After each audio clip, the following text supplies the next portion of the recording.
we just respond, ugh. She got tired of this. She comes over, switch off the TV, and goes, children, listen, I'm going to tell you a story now. We go, oh no, another story. This story is about the rabbit. Back then, rabbits didn't have those long ears. They only had little short, cute, round ears. And Mr. Rabbit was not happy with that. He complained to all of his friends saying, I'm so weak, I'm so defenseless. All I can do is hop, hop, hop away. I can't do nothing. His friends got so tired of him complaining about his ears that they said, go visit the gods of animals and complain to him. Maybe he can fix it. He goes, you know what? That's not a bad idea. So I'm going to do that. So he hops his way and sees the mighty god of animals. He goes, mighty god of animals, why did you give me such short ears? I can't do anything. Why can't you make me big as Mr. Bear or as strong as Mr. Lion? All I can do is just run away, and sometimes they catch me.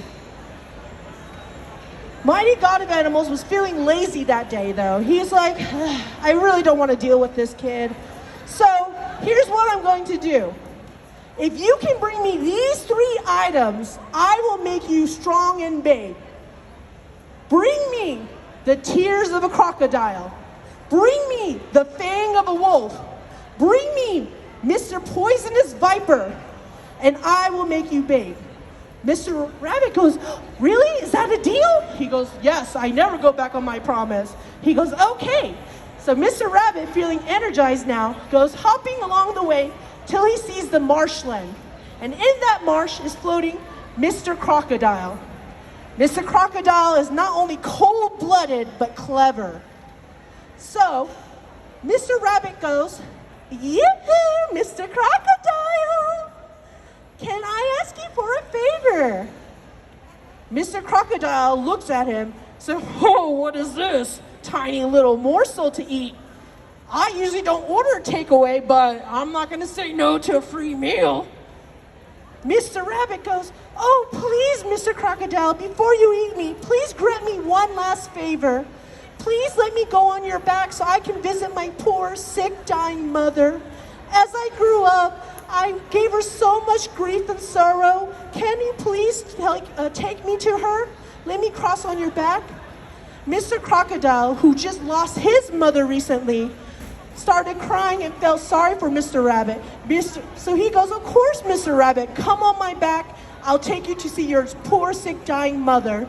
And as Mr. Rabbit comes closer, Mr. Crocodile is crying.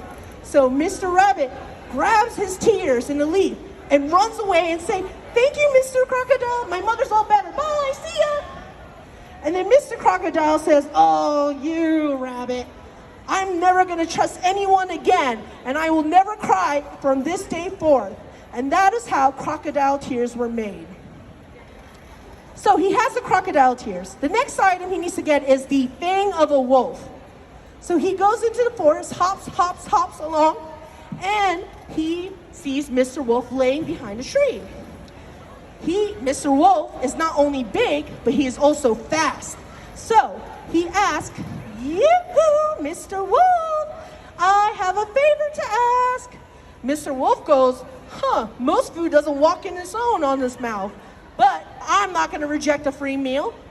Mr. Rabbit goes, oh, Mr. Wolf, please, before you eat me, can you do me one little favor? Mr. Wolf goes, what is it? Well, everyone talks about your beautiful singing voice. Can you please sing for me at least once before I die? Mr. Wolf, feeling a little proud of himself, puffs up his chest, says, well, of course, I have the most beautiful singing voice, that is true. And who am I to deny your last wish? So, Mr. Rabbit grabs a rock and prepares. Mr. Wolf starts to puff up his chest and opens his mouth to let out a big, hoo! And while he's howling, Mr. Rabbit throws that rock at his teeth. One of his tooth fell.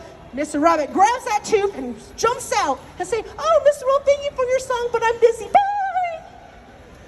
Now he has the second item. He needs one more. Mr. Viper.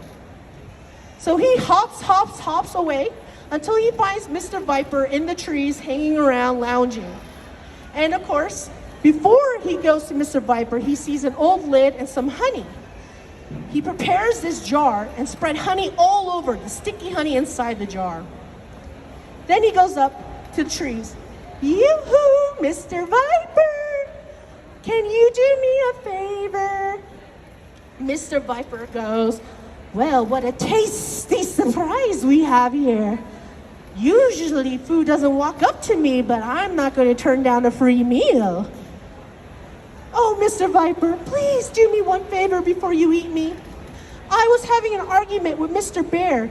He says you're not slithery enough to get into this jar. I think you can. Can you please prove me right before you eat me? Mr. Viper, feeling a little confident, was like, certainly, of course I can. I can fit in the smallest space ever.